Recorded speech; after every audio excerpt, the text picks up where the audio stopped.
ابو جحیفہ وہب بن عبداللہ سے روایت ہے کہ میں نے رسول اللہ صلی اللہ علیہ وسلم کو ایک سرخ چمڑے کے خیمے میں دیکھا، اور میں نے یہ بھی دیکھا کہ بلال رضی اللہ تعالی عنہ حضور صلی اللہ علیہ وسلم کو وضو کرا رہے ہیں، اور ہر شخص آپ کے وضو کا پانی حاصل کرنے کے لیے ایک دوسرے سے آگے بڑھنے کی کوشش کر رہا ہے۔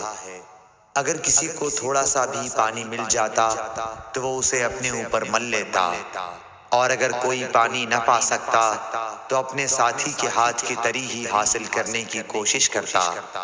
پھر میں نے بلال رضی اللہ تعالی عنہ کو دیکھا کہ انہوں نے اپنی ایک برچھی اٹھائی جس کے نیچے لوہے کا پھل لگا ہوا تھا، اور اسے انہوں نے گاڑ دیا۔ نبی کریم صلی اللہ علیہ وسلم ڈیرے میں سے ایک سرخ پوشاک پہنے ہوئے تہبند اٹھائے ہوئے باہر تشریف لائے، اور برچھی کی طرف منہ کر کے لوگوں کو 2 رکعت نماز پڑھائی۔ میں نے دیکھا کہ آدمی اور جانور برچھی کے پرے سے گزر رہے تھے۔ صحیح بخاری حدیث نمبر 376۔